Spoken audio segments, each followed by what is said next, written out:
방송에서 제공하는 투자 정보는 투자 판단에 대한 조언입니다. 방송에서 제공하는 주식의 가치, 가격 상승 및 가격 하락에 대해서는 방송사에서 보장하지 않습니다.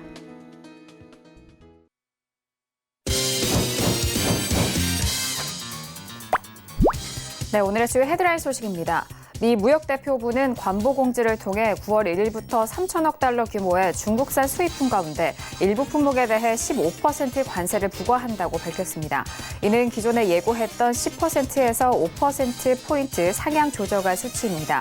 나머지 품목에 대해선 12월 15일부터 15% 관세가 부과될 예정인 가운데 여기에는 휴대전화와 노트북을 비롯한 IT 제품들이 포함될 것으로 보입니다. 정부는 오늘 임시 국무회의를 열어 2020년 예산안을 발표했습니다. 내년 예산은 올해 본 예산보다 9.3% 늘어난 513조 5천억 원으로 편성됐습니다.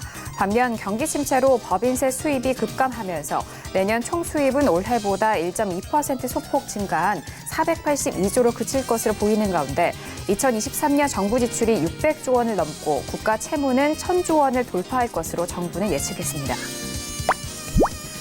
대법원이 이재용 삼성전자 부회장에 대해 파기환송 결정을 내리면서 삼성그룹 관련주가 나란히 약세를 보였습니다. 오늘 대법원이 이 부회장에 대해 말 3마리를 뇌물로 보고 경영 승계 작업을 인정하면서 향후 검찰의 삼성바이오로직스 분식회계 의혹 수사에 영향을 미칠 것으로 관측되고 있습니다.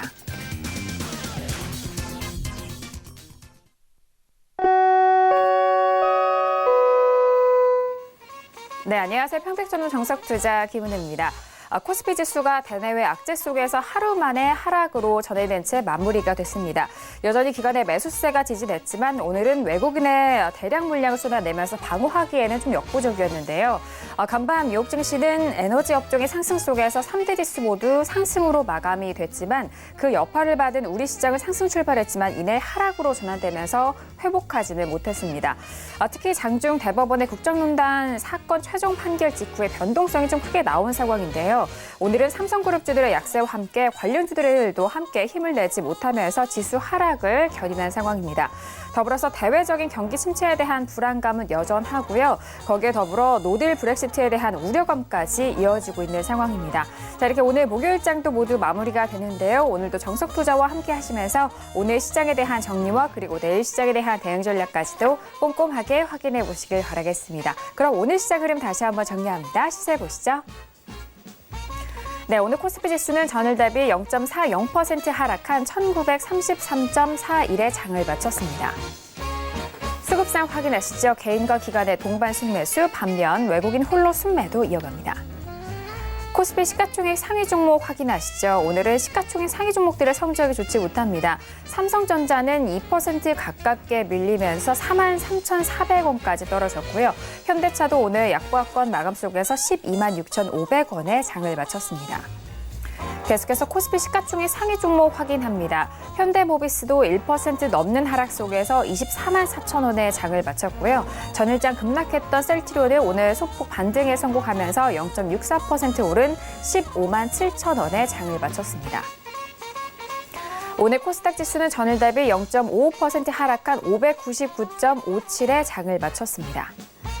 수급상 확인하시죠. 개인 홀로 순매수, 반면 기관과 외국인의 동반 순매도 이어갑니다. 코스닥 시가총액 상위 종목 확인합니다.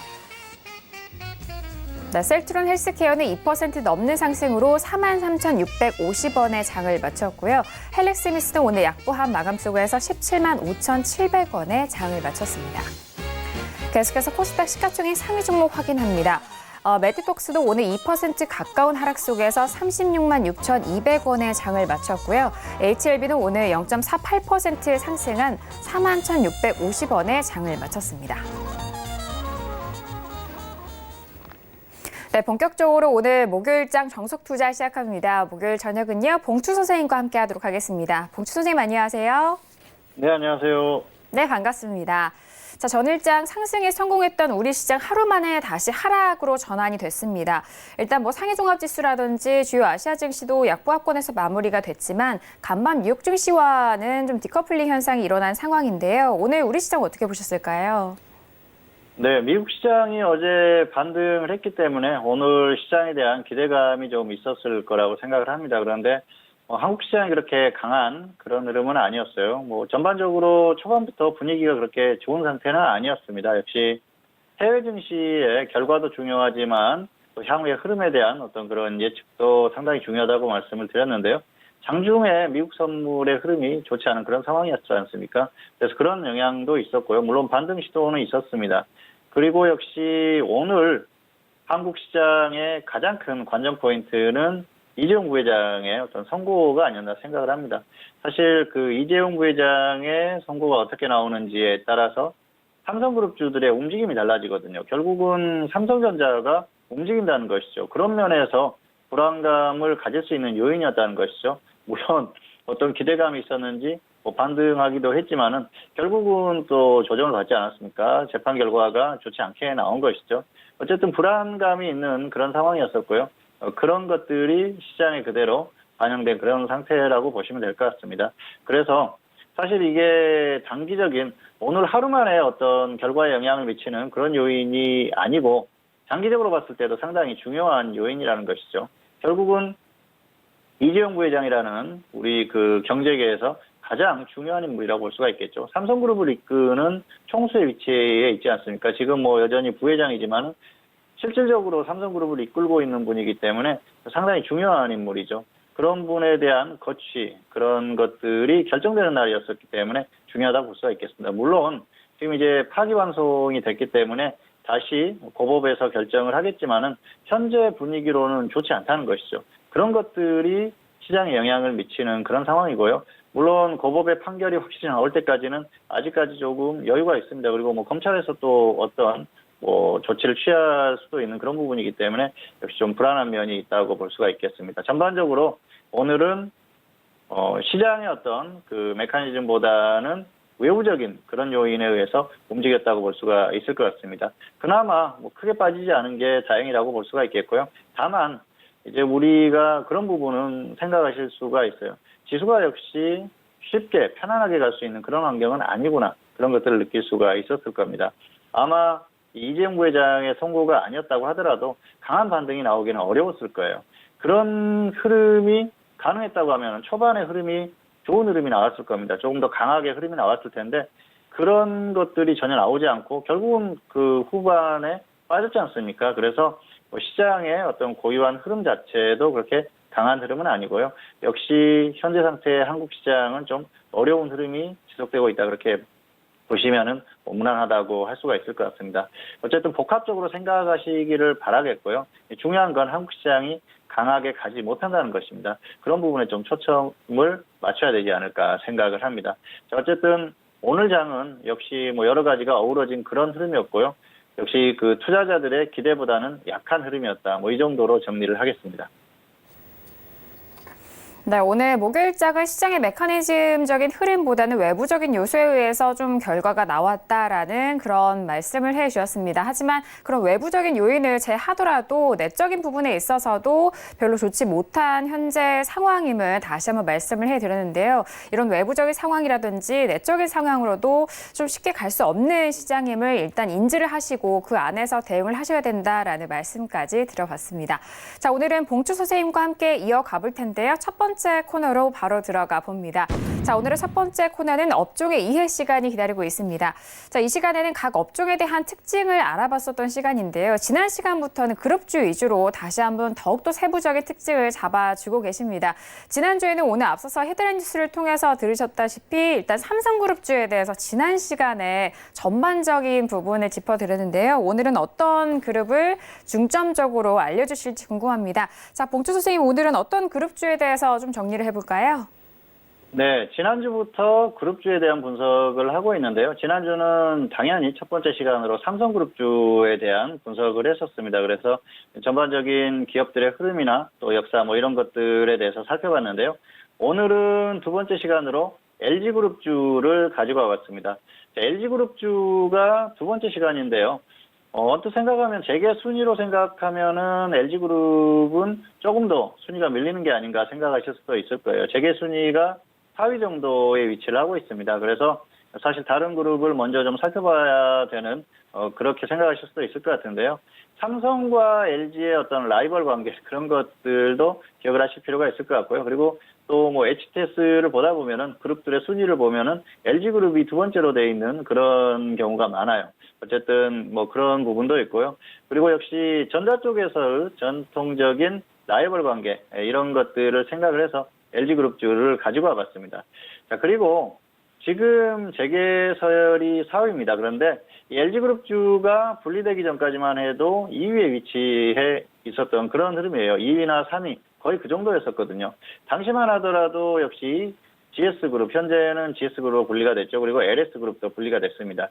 이게 전부 LG그룹이에요. 그래서 원래 가지고 있던 규모는 지금보다 상당히 컸었죠. 어쨌든 지금 GS그룹이 재계순위 8위 정도 되지 않습니까? 그렇기 때문에 상당히 큰 그런 규모를 자랑하고 있었는데 역시 그런 그룹들이 분리가 되면서 좀 규모 면에서는 작아졌지만은 뭐 규모가 작아졌다고 해서 그룹 자체가 뭐 어떤 흐름이나 이런 것들이 훼손됐다기보다는 여전히 좋은 흐름들을 유지하고 있고요. 그리고 역시 앞에서도 언급을 했지만은 삼성과의 어떤 그 라이벌 관계를 형성하고 있지 않습니까? 지금이야 뭐 격차가 많이 벌어졌지만은 역시 여전히 가전이나 이런 부분에서는 라이벌 관계를 형성하고 있기 때문에 LG그룹에 대한 또 흐름을 살펴보는 것도 의미가 있겠다 생각을 해서 오늘은 LG그룹주를 가지고 와봤습니다. LG그룹의 역사를 보면은 1947년으로 거슬러 올라갑니다. 상당히 오래됐죠. 라키 화학공업으로 출발을 했는데요. 현재의 LG화학입니다. LG화학이 과거에 라키 화학공업이었었고요. 결국은 지금 LG화학으로 된 것이죠. 어쨌든 역사가 굉장히 오래된 그런 그 그룹이다 그렇게 보시면 될 것 같습니다. 그래서 시초는 LG화학으로 출발을 했었고요. 초기의 사업들을 보면은 역시 기초화학이라든지 또 화장품, 생활용품 이런 것들로 출발을 했었어요.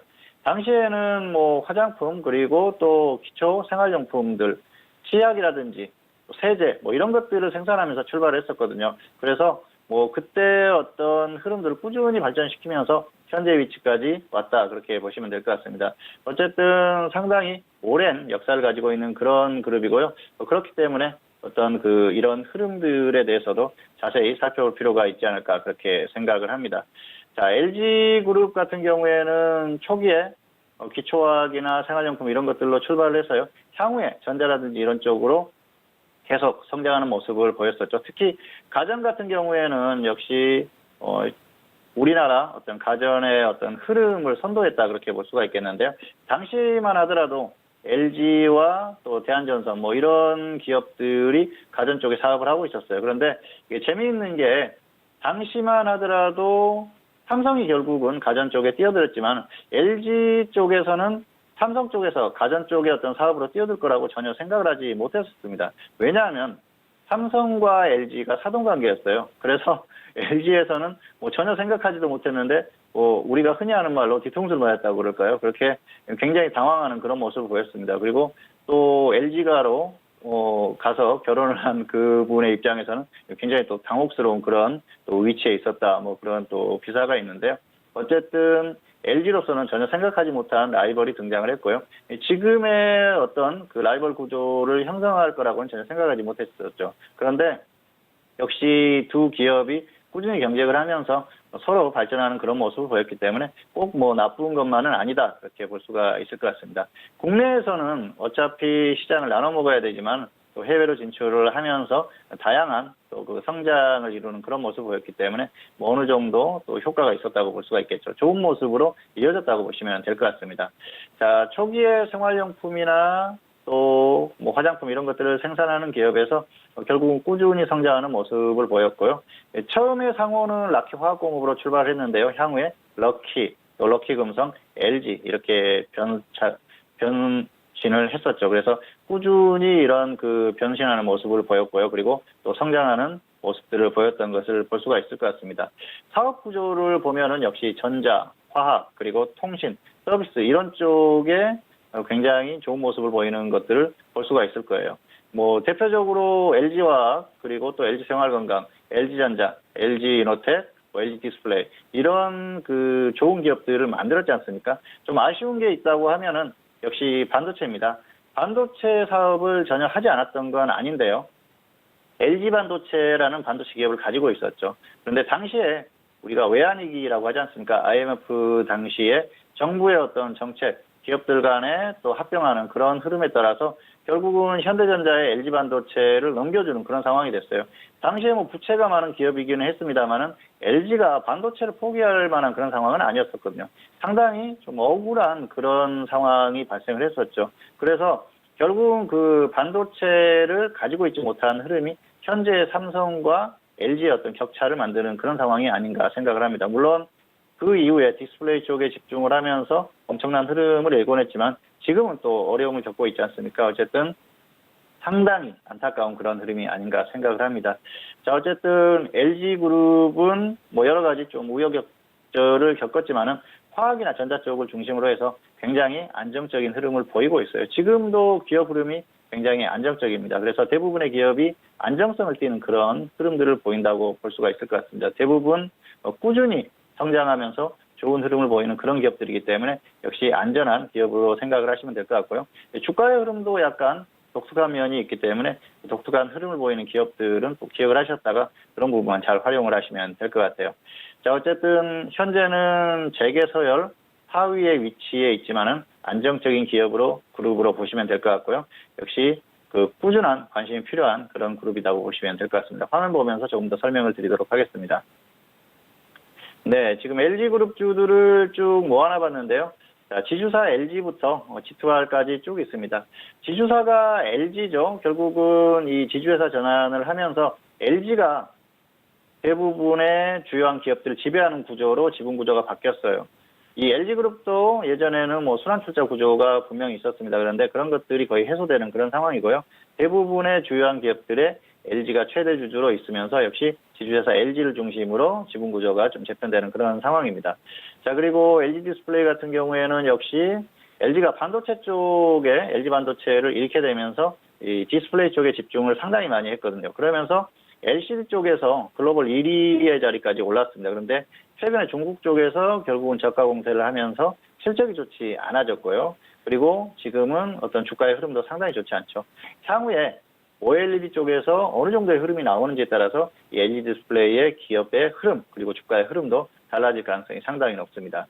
LG상사는 무역업을 하는 그런 기업이죠. 그래서 뭐 기본적으로 전통적인 무역업도 하고요. 그리고 또 뭐 촬영 쪽의 어떤 제품을 또 만들어서 유통을 시키는 그런 사업들도 합니다. 그래서 전통적인 어떤 무역업도 하지만은 또 거기에서 또 파생해서 다양한 또 사업적인 흐름을 보이는 그런 기업이라고 보시면 될 것 같고요. 과거의 어떤 상사주들, 무역업을 하는 그런 기업들처럼 엄청난 기업의 흐름이나 주가의 흐름이 나오기는 어려운 구조이기 때문에 이런 기업이 있다. 뭐 그 정도로만 생각을 하시면 될 것 같아요.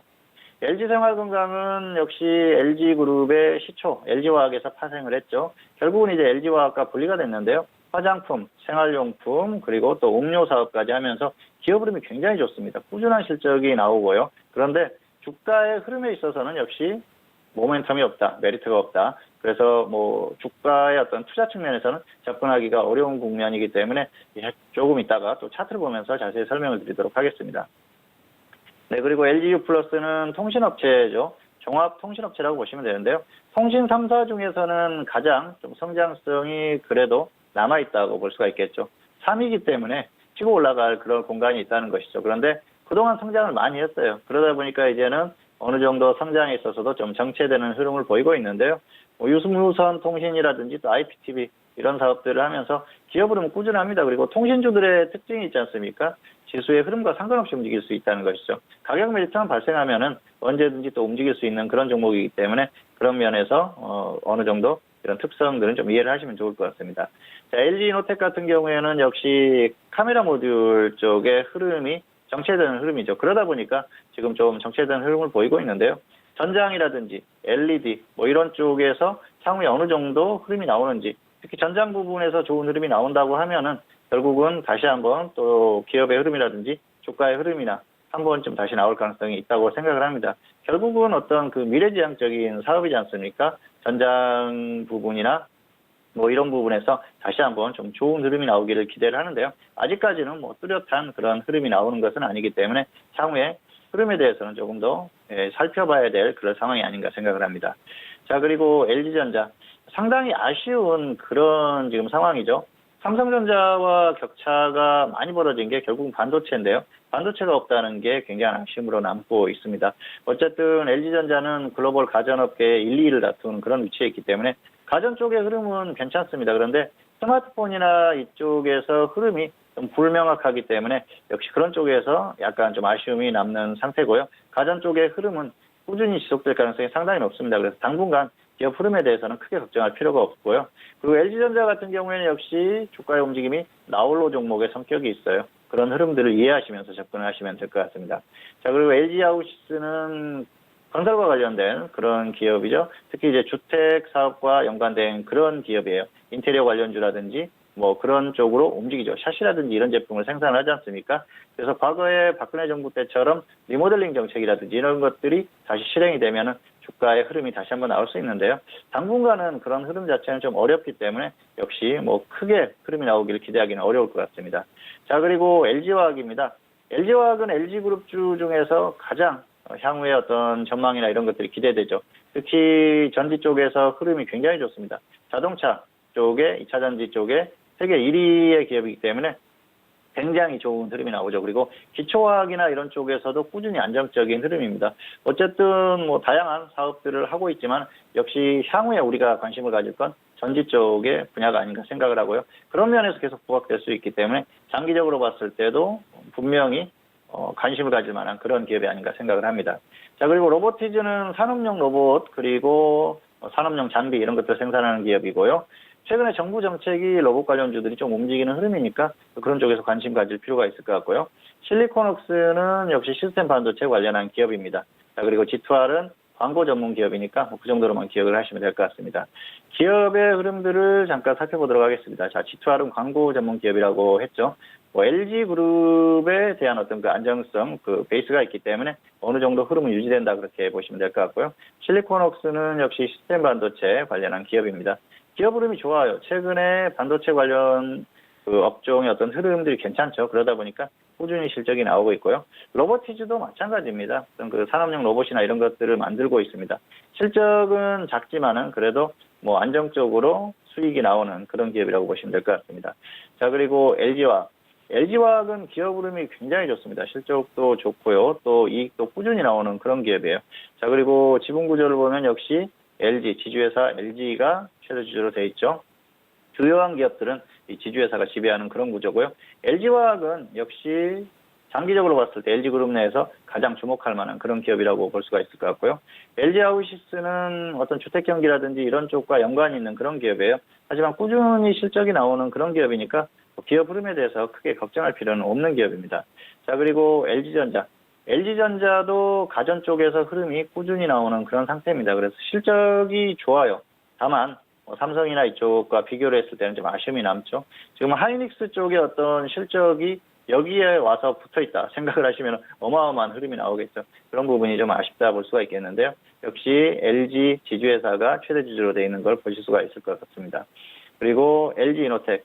LG이노텍은 한때 뭐 카메라 모듈 쪽에서 엄청난 흐름이 나오면서 좋은 흐름을 보였는데요. 역시 최대 주주는 또 LG전자가 가지고 있죠. 전자 쪽의 어떤 기업들은 이 LG전자가 또 지배하는 그런 흐름이에요. 자, 기업 흐름은 크게 나쁘지는 않습니다. 다만 성장성이 조금 정체된 그런 흐름이에요. 하지만 향후에 전장이라든지 이런 쪽에서 또 어느 정도 흐름이 나온다면 그런 게 모멘텀이 돼가지고 또 주가의 흐름이라든지 이런 것들이 나올 수 있으니까 꾸준히 관찰할 필요는 있는 그런 기업이라고 보시면 됩니다. 자, 그리고 LG유플러스는 통신업체죠. 안정적이에요. 통신주들은 기업들은 굉장히 안정적입니다. 기업 흐름이 나빠질 게 별로 없어요. 그런데 또 엄청나게 흐름이 폭발하는 그런 흐름도 나오기는 어렵죠. 어쨌든 정부의 어떤 정책이나 이런 것들과도 연계된 그런 종목이고요. 또 공공재 개념의 사업을 하기 때문에 역시 뭐 대박도 없지만 떡밥도 없다. 그래서 꾸준한 실적이 나온다. 그 정도만 기억을 하시면 될 것 같습니다. 자, 그리고 LG생활건강. LG생활건강은 화장품이나 생활용품 쪽에서 흐름이 굉장히 좋다고 말씀드렸었죠. 꾸준히 실적이 나오고요. 주가 흐름도 어마어마하게 상승했던 종목이에요. 그러다 보니까 가격 메리트는 없어요. 당분간은 좀 관망하시는 게 좋을 것 같고요. LG가 역시 최대 주주로 있는 걸 보실 수가 있고요. 자, 그리고 LG 디스플레이 정도 보시면 될 것 같은데요. LG 디스플레이는 흐름이 지금 최근에 좋지가 않아요. 역시 LCD 쪽에서 어려움을 겪고 있기 때문에 이런 흐름인데요. 향후에 OLED 쪽에서 얼마나 빨리 또 성과가 나오는지가 주요한 관건이 될 것 같습니다. 자, 그리고 지주회사 LG입니다. 자회사들의 흐름이 워낙 좋기 때문에 실적이 좋아요. 꾸준히 실적이 나올 그럴 흐름이고요. 그리고 역시 실적에 대해서는 크게 걱정할 필요가 없습니다. 자, 차트를 보시도록 하겠습니다. 다만 LG 같은 경우에는 주가의 흐름은 역시 지주사기 때문에 지수의 흐름을 보고 접근할 수밖에 없다는 것이죠. 결국은 지수가 가야 가는 종목이다. 그렇게 보시면 될 것 같고요. 지수가 갈 때 어느 정도 흐름이 나왔지 않습니까? 이런 흐름들이 가능하니까, 그리고 자회사들이 워낙 안정적이니까 지수의 흐름을 보고 접근하시면 될 것 같습니다. 그런 면에서 당분간 접근은 좀 안 하시는 게 좋다는 말씀을 드리고 싶고요. LG 디스플레이는 흐름이 완전히 끝났죠. 역시 실적의 흑자 전환이 다시 된다거나 그런 흐름이 나오기 전까지는 실적이 좋을 가능성이 떨어집니다. 당분간 주가의 흐름이 어려움을 겪을 가능성이 높다. 그래서 무리하게 접근할 필요가 없는 기업이고요. LG생활건강은 자 보시면 장기적으로 엄청나게 상승했죠. 가격 메리트가 없어요. 그래서 이 종목은 단기적으로 조정을 받았다고 하지만은 길게 봤을 때는 조정받은 것도 아닙니다. 이런 종목들은 굳이 무리해서 접근할 필요가 없다는 것이죠. 자, 그리고 LGU+는 역시 통신주답게 꾸준히 안정적인 흐름이 나오고 있어요.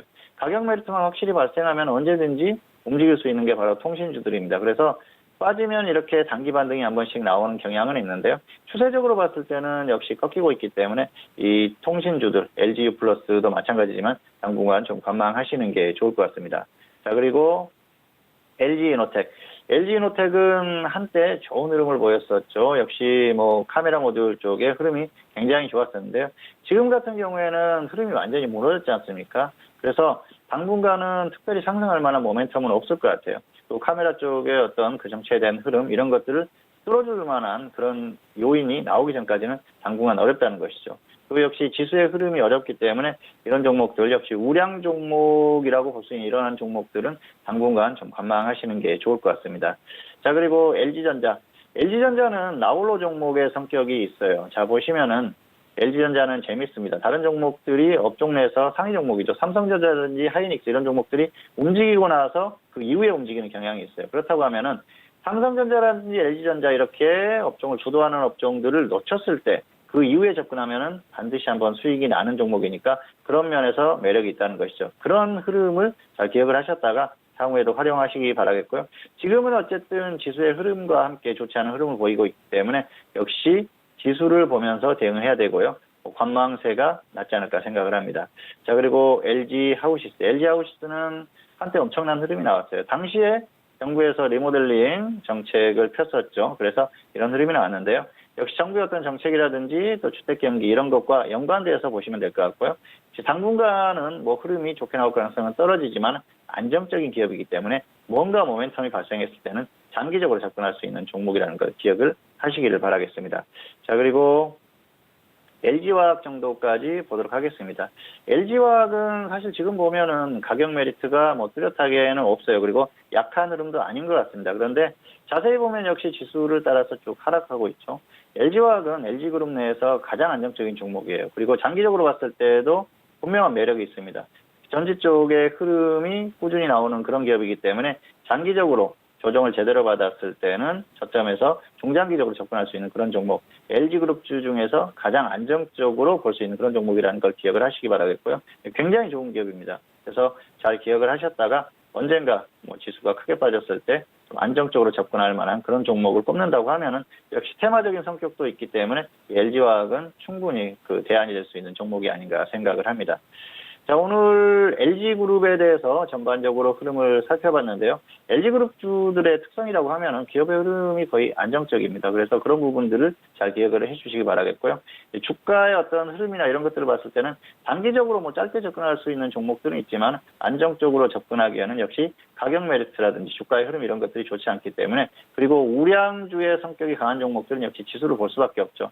그래서 이 LG그룹주들도 당분간은 그냥 관찰을 하시는 게 좋을 것 같고요. 정말 지수가 크게 빠졌을 때 아니면은 또 종목 자체적으로 움직일 만한 그런 그 흐름이나 모멘텀이 발생했을 때 그때 접근하시는 게 좋을 것 같습니다. 일단은 전반적인 종목에 대해서는 좀 관망하시면서 관찰을 하시는 게 좋겠다는 말씀을 드리면서 오늘 설명을 마치도록 하겠습니다. 네, 오늘 업종의 이해 시간을 통해서 다시 한번 알아본 그룹주는요. 오늘은 LG그룹주에 대해서 정리를 해드렸습니다. 자, 글로벌 가전 1위를 다투는 위치에 있는 상황이고요. 그리고 화학 분야에 대해서도 안정적인 흐름을 이어가고 있는 그룹주인데요. 지주회사 LG가 자회사를 지배하는 구조입니다. 비교적 안정적인 기업 흐름을 계속해서 유지하고 있고요. 향후 LG전자의 흐름이 그룹 흐름을 결정할 것으로 전망이 된다라는 이런 전반적인 총평을 먼저 해드렸습니다. LG 그룹주들에 대한 설명도 도와드렸는데요. LG전자와 그리고 LG화학, LG유플러스와 그리고 LG디스플레이까지 알아봤습니다. 이 부분에 대해서 구체적인 분석까지도 다시 한번 꼼꼼하게 참고해 주시길 바라겠습니다. 자, 이어서 두 번째 코너로 바로 이어가 볼게요. 오늘의 두 번째 코너는 종목 현미경 시간이 기다리고 있습니다. 자, 이번 시간에는 그동안 거래했었던 그리고 추천했었던 종목에 대해서 다시 한번 복기도 해드리고요. 그리고 앞으로에 있어서의 흐름과 그리고 관련된 종목까지도 알아볼 수 있는 시간인데요. 자, 봉주 선생님 오늘 종목 현미경 시간 통해서 어떤 종목 다시 한번 살펴볼까요? 네, 오늘 살펴볼 종목은 TBH 글로벌입니다.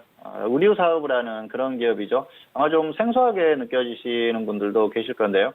최근에 움직임이 괜찮았어요. 이 종목은 최근에 추천한 종목이고요. 8월 1일에 추천했습니다. 당시 2,650원, 2,500원 이렇게 분할 매수 추천을 했고요. 손절 마이너스 5%, 수익 20% 추천을 장중에 했어요. 장중에 추천을 했고 장중에 매수가 됐습니다. 그리고 이 종목 같은 경우에는 이제 흐름이 나왔을 때 50%로 목표 수익을 정했다가 그냥 홀딩을 시켰습니다. 그런데 좀 꺾이는 흐름이 나와서 플러스 20%나 아니면은 좀 홀딩 이런 전략을 전달을 했습니다. 하지만 8월 14일에 결국은 하락하면서 20% 수익으로 매도를 했어요. 뭐 20%도 작은 건 아닌데요. 50% 이상 수익이 발생했었기 때문에 안타까움이 남는 그런 종목이라고 볼 수가 있겠습니다. 다만 흐름이 아무리 좋은 종목이라고 하더라도 꺾이면 정리를 해야죠. 그리고 수익이 크게 났었던 종목은 조금이라도 수익 실현을 하는 게 낫습니다. 계속 밀려서 본전까지 오면은 그때는 던지지를 못해요. 그리고 계속 홀딩하다가 밀리는데도 계속 가지고 있는 경우가 발생을 하는데요. 그런 것들을 방지하기 위해서라도 적당히 수익 매도를 하는 게 좋습니다. 어쨌든 아쉬움이 남는 종목이긴 합니다. 사실 이 종목이 50% 이상 넘어갔을 때도 홀딩 시켰던 건 내심 100% 이상 수익을 노려볼 만한 그런 상황이었기 때문입니다. 당시 종목이 움직였었던 것, 최근에 움직였었던 건 의류 관련주로 움직인 거예요. 최근에 일본 제품 불매 운동이 계속 벌어지고 있지 않습니까? 그러다 보니까 일본 기업이죠. 우리가 뭐 유니땡땡 관련한 그 반사이익 기대감으로 움직인 종목이 이 종목이에요. 그래서 그런 종목 중에 하나라는 것이죠. 어쨌든 의류 관련 기업들이 많이 움직임이 나왔었어요. 그리고 지금도 움직임이 나오고 있는데요. 이 TBH 글로벌 같은 경우에는 좀 강한 흐름을 보일 수 있는 종목이라고 생각을 해서 추천을 했고요. 예상했던 대로 강한 그런 흐름이 나왔습니다. 그런데 결과적으로는 수익 실현하는 데 있어서 조금 아쉬움이 남는 그 정도입니다. 어쨌든 지금도 흐름이 나오고 있고요. 그리고 사실 조정을 더 크게 받으면은 다시 한번 접근하려고 그랬는데 생각했던 것만큼 조정은 받지 않고 다시 움직이더라고요. 뭐 그런 면에서 아쉬움은 있지만 어쩔 수 없는 부분 아니겠습니까? 어쨌든 종목에 대해서 100% 그 움직임을 정확하게 예측을 하고 그게 맞아 들어간다고 하면 좋겠지만은 그러기가 힘들어요. 그래서 참 그 매매하기가 힘든데 어쨌든 그 수익 실현을 했던 걸로 만족했었던 그런 종목이라고 볼 수가 있겠습니다. 그리고 지금도 움직임이 나오고 있기 때문에 향후에 또 움직일 가능성이 충분히 있죠. 그런 면에서 관찰이 필요한 종목이기도 하다 그렇게 생각을 합니다. 화면 잠깐 보시겠습니다. 네, 이 종목은 8월 1일에 추천을 했는데요. 자, 이날이죠. 이날 2,650원에 장중에 추천을 했어요. 결국 장중에 매수가 됐죠. 2,650원이 이 정도입니다. 그래서 장중에 매수가 됐고요. 그리고 곧바로 흐름이 나오니까 50% 이상 수익 목표로 정했는데 또 여기에서 급등을 하니까 욕심이 생기더라고요. 그래서 일단 홀딩 사인을 했습니다. 그리고 뭐 흐름이 괜찮았습니다. 조정을 약간 받더라도 더 갈 가능성이 높다고 생각을 했는데요. 생각보다 조정을 크게 받는 그런 흐름이었어요. 결과적으로는 이제 플러스 20% 정도까지 내려왔을 때는 흐름이 완전히 끝날 가능성이 있다고 봐서 그때는 수익 실현을 해야겠다 생각을 했습니다. 결과적으로 8월 14일 이날이었었죠. 20%의 매도가 됐는데요.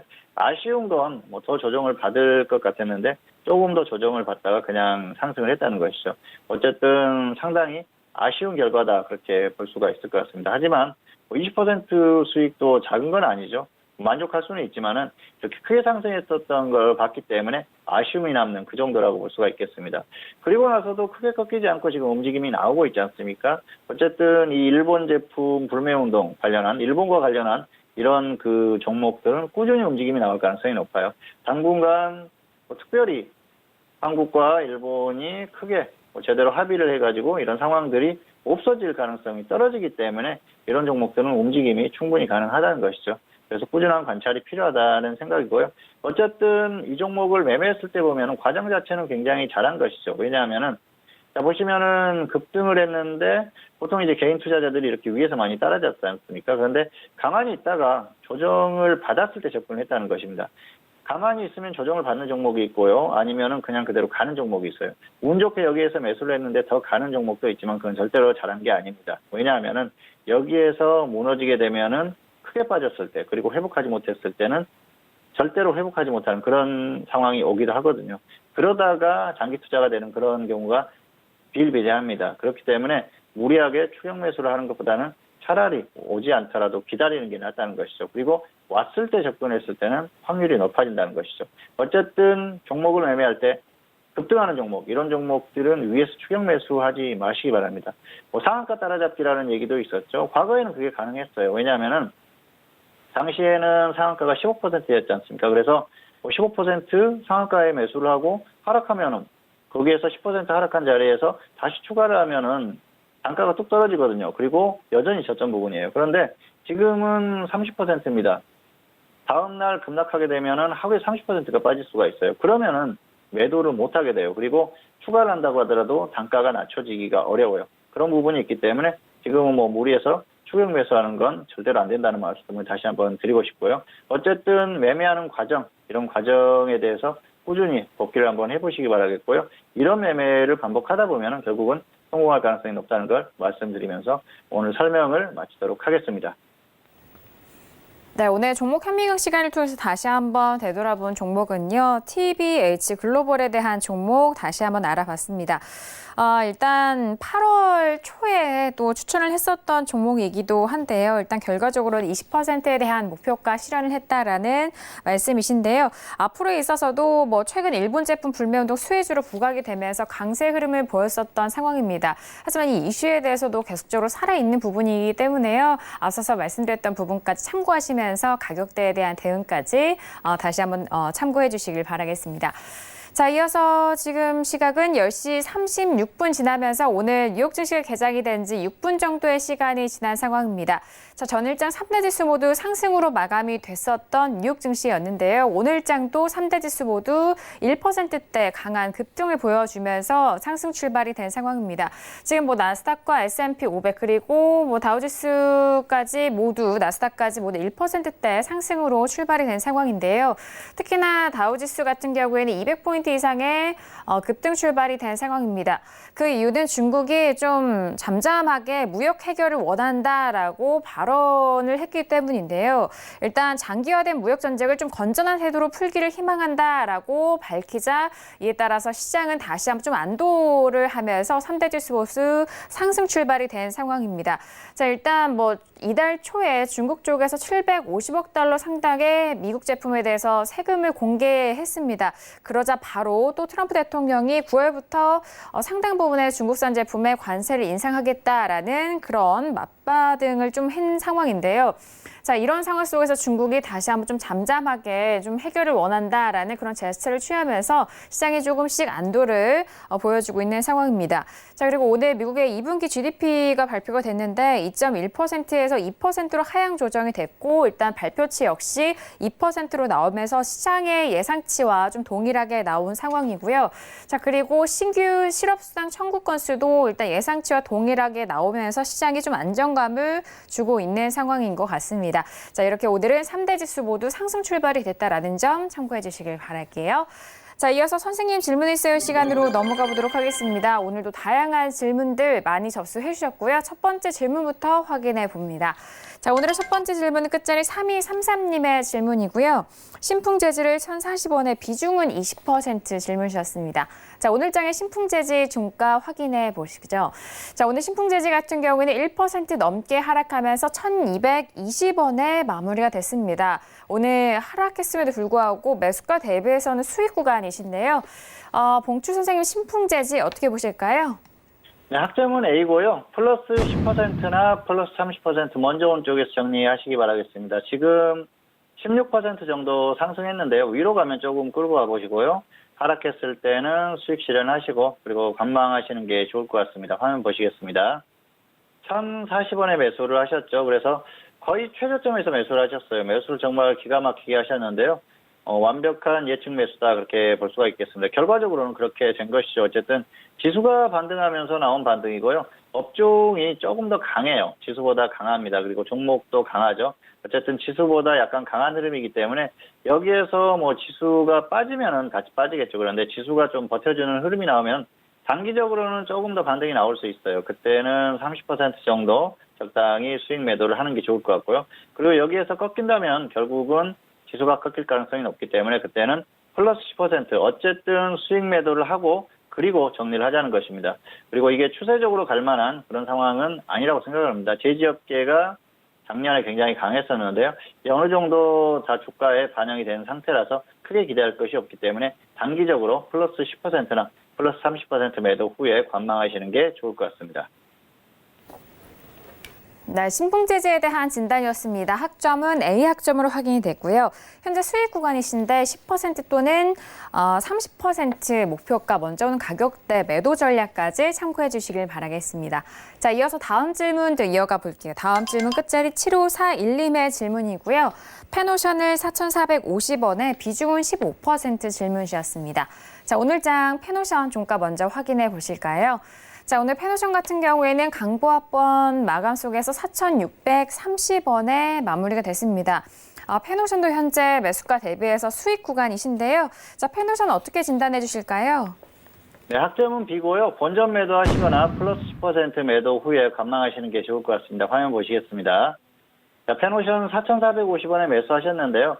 매수가는 괜찮습니다. 왜냐하면은 지금 단기적으로 봤을 때 이게 저점을 기록하고 횡보를 했는데요. 여기에서 매수하면은 예측 매수죠. 충분히 할 수 있었는데 좀 아쉬워요. 위에서 하긴 했는데요.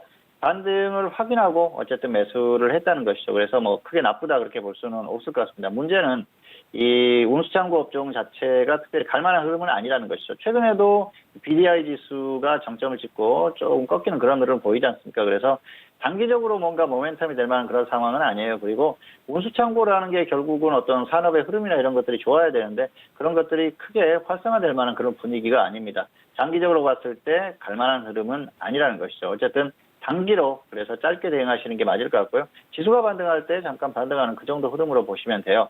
그렇기 때문에 매수가가 낮다면은 조금 더 목표를 잡을 수도 있겠지만은 매수가가 높지 않습니까? 그래서 꺾이면은 본전 매도하시고요. 상승하면 수익 10% 정도 짧게 보시고 그리고 당분간 관망하시는 게 좋을 것 같습니다. 네, 페노션에 대한 진단이었습니다. 페노션 현재 구간에는 수익 구간이신 상황인데요. 학점은 B학점으로 확인됐고 이 하락 시에는 본전에 대한 매도 그리고 상승에 대해서 목표가는 10% 좀 짧게 잡아드렸으니까요. 그 점 염두해 주시고 대응해 주시길 바라겠습니다. 자, 이어서 다음 질문도 이어가 봅니다. 끝자리 3996님의 질문이고요. 3위각기를 1,720원에 비중은 20% 질문 주셨습니다. 자, 오늘장의 3위각기 종가 먼저 확인하시죠. 자, 오늘 3위각기 같은 경우에는 1% 넘게 빠지면서 1,735원에 마무리가 됐습니다. 3위각기도 현재 소폭 수익 구간이신데요. 봉투 선생님은 어떻게 보실까요?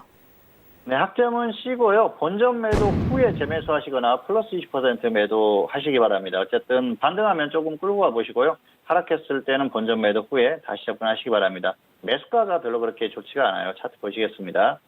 1,720원인데요. 지금 거의 매수가 근처죠. 매수가가 좋지 않다는 게 이게 급등할 때 따라잡았을 수도 있고요. 그렇고 또 이렇게 딱 정확하게 찍었을 수도 있는데 그럴 가능성은 떨어지는 것 같고요. 어쨌든 지금 매수가를 보면은 약간 애매하다는 것이죠. 그래서 이 종목은 더 하락한다 그랬을 때는 고점에서부터 계속 하락하는 흐름이지 않습니까? 그러면은 본전까지 왔을 때는 매도를 하고 아래에서 접근하는 게 나아요. 왜냐하면은 조정을 받는 흐름이기 때문에 확실하게 조정을 받았을 때 접근하는 게 낫거든요. 그래서 그렇게 해주시기 바라고요. 상승하면은 끌고 가봐서 20% 이상 보자는 것입니다. 단기적으로 움직임이 있었죠. 일본 제품 불매운동 수혜주 중에 하나예요. 어쨌든 그 관련한 이슈로 움직이기 때문에 상승하면 급등할 가능성이 있습니다. 그때는 20% 이상 상황을 봐서 아주 강하다 그렇다면은 좀 더 끌고 가도 된다는 것이죠. 어쨌든 그렇게 대응하시기 바라고요. 하락하면은 본전 매도 후에 아래에서 다시 한번 접근을 하시는 게 좋을 것 같습니다. 네, 3위 각기에 대한 진단이었습니다. 학점은 C학점으로 확인이 됐고요. 하락 시에는 본전 매도 그리고 이후에 재매수 또는 목표가에 대해선 상승 시 20%에 대한 매도 전략까지 참고해 주시길 바라겠습니다. 자, 오늘도 선생님 질문 있어요 시간을 통해서 다양한 질문들에 대한 상담 도와드렸습니다. 말씀드린 내용에 대해서는 투자 판단에 대한 조언이고요. 해당 상품의 가치와 수익률을 보장하지 않는다는 점 다시 한번 이해해 주시길 바라겠습니다. 자, 앞서서 뉴욕 증시는 3대 지수 모두 급등 출발이 된 상황입니다. 1%대 상승세를 좀 기록하고 있는데요. 자, 오늘 하락했던 우리 시장 내일 금요일장은 어떻게 전망하실지 궁금합니다.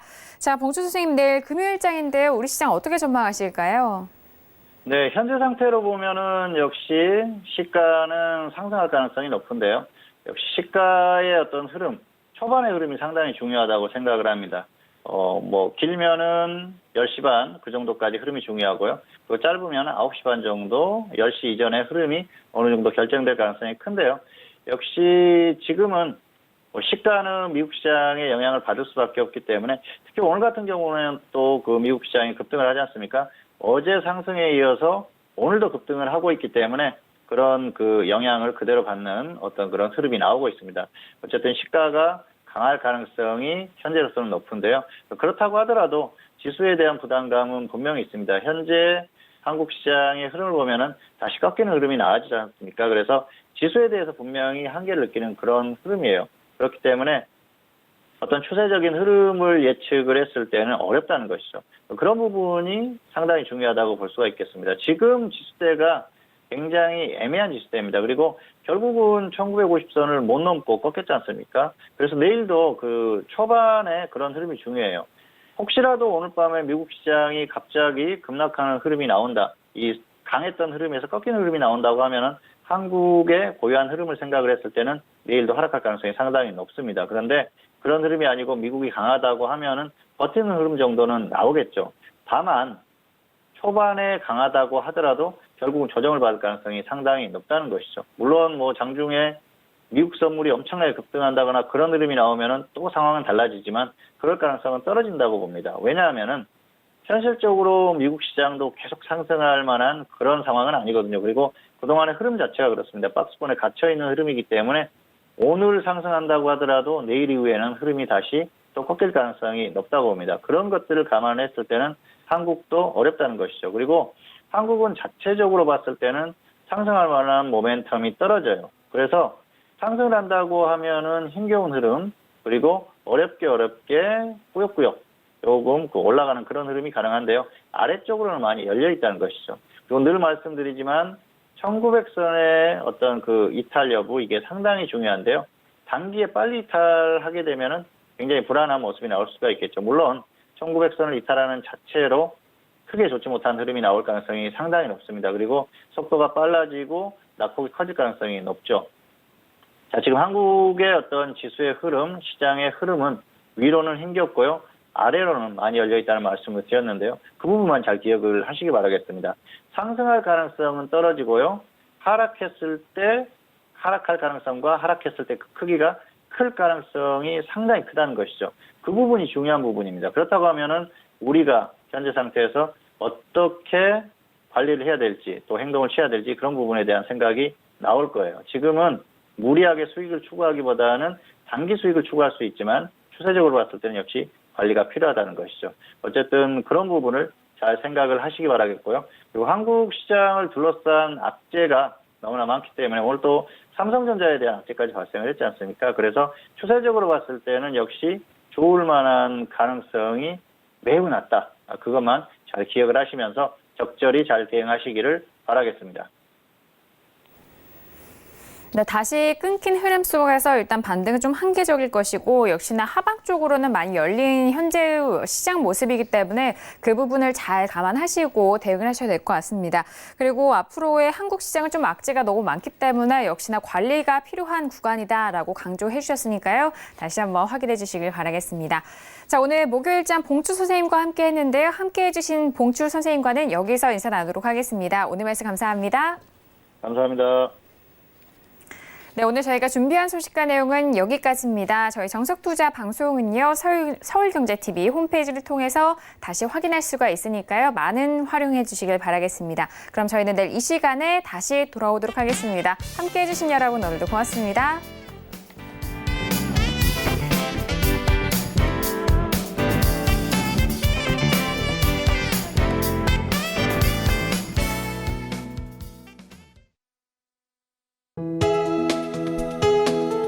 본 방송에서 제공하는 투자 정보는 투자 판단에 대한 조언입니다. 방송에서 제공하는 주식의 가치, 가격 상승 및 가격 하락에 대해서는 방송사에서 보장하지 않습니다.